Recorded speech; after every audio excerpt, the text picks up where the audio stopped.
Nauslaw ito guys. Ito ang ating lulutuin. Magluluto tayo nito. Ang ating gagawin, paksiw. Magpaksiw tayo nitong klaseng isda. At ang iba naman atin namang ipiprito. Ito siya guys, na ang ating ginagayat lang natin kasi nga medyo malaki naman ang ating isda at ating ginagayat, ating mga lamas natin nating ilalagay. Ito muna sa paksiw natin. Mayroong kamatis ang ating paksiw guys. Ibang paksiw hindi lagyan ng kamatis, pero tayo nilagyan natin ng kamatis kasi mas mabuti may kamatis kasi nga mawawala ang kanyang langsa sa isda kapag may kamatis ang niluluto natin. Ito ating lagyan ng asin, dagdagan natin kaunti kasi nga matabang ang klaseng isda ito siya guys.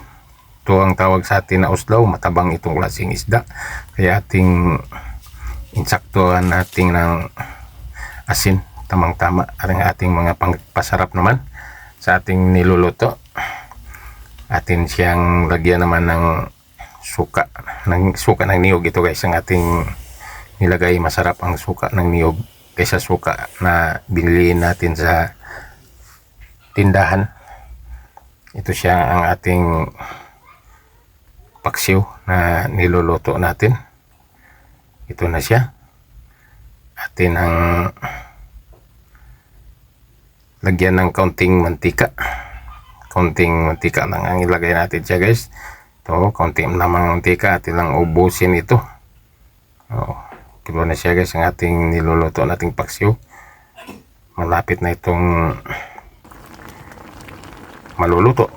Ito na siya guys ang ating ginawang paksiw na isdang uslaw ang tawag dito sa atin. Luto na. Handa na ito sa ating kainan ngayon.